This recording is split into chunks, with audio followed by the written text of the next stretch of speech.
So mga tol, bukas na po magaganap ang laban ni former 4 Division World Champion at future Hall of Fame Nonito Donaire Jr. sa bansang Argentina. Kalaban itong si Andres Campos ng Chile. Nakataya nga po sa laban na yan mga tol ang bakanting interim bantamweight title sa kakatapos lang po ng weigh-in.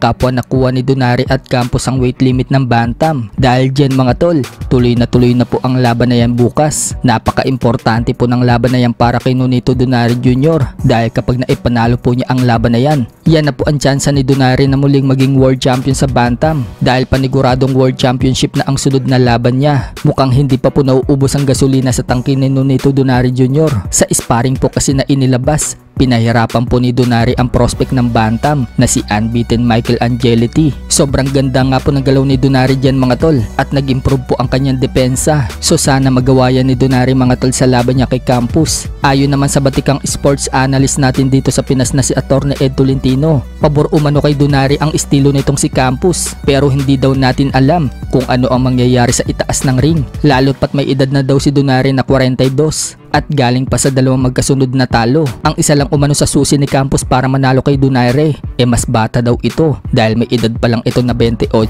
at masipag din daw ito sumuntok kahit na hindi daw ito knockout puncher. Sa kabilang banda naman mga tol, bukas na din po magaganap ang laban ni George Kambosos Jr. versus IBF Super Lightweight World Champion Richardson Hitchens na gaganapin sa Madison Square Garden Theater, New York. Sa weigh-in nga po na naganap mga tol, tumimbang po itong si Kambosos ng 139.4 pounds habang tumimbang naman po itong si Richardson Hitchens ng 140 pounds. At dahil kapwa nila nakuha ang weight limit sa super lightweight, tuloy na po ang laban na yan bukas. Sa face-off mga tol, para magsusuntukan na yung dalawa, nag-sign pa nga po itong si Kambosos mga tol ng pugot ulo. Sa ibang banda naman mga tol, matapos pong mapagdesisyonan ng California State Athletic Commission na gawing no contest ang panalo ni Emmanuel Navarrete kay Pilipino Charlie Suarez noong mga nakaraang linggo dahil sa controversial fight nila noong May kung saan nabiyak yung kilay ni Navarrete at tinawag ng referee na headbutt. Pero kalaunan mga tol ng i-review, suntok ni Suarez ang nagpabiyak sa kilay ni Navarrete. At yun nga mga tol, ginawa na pong no contest ang laban na yan at agarang nag-utos ang WBO ng rematch. Sa latest report mga tol,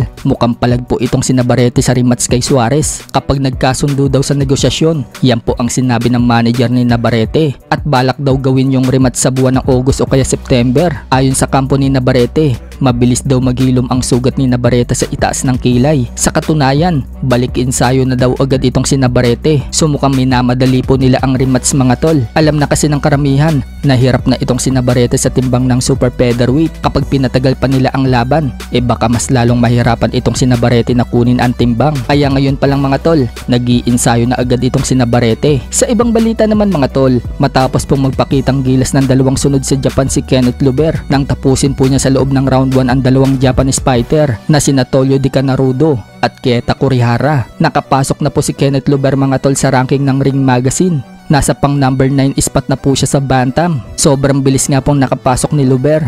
Sa September, may nakatakdang laban po si Luber. Hindi pa pinapangalanan kung sino ang makakalaban niya. Pero ang pinagpipilian mga tol, Meksikano o kaya Japanese.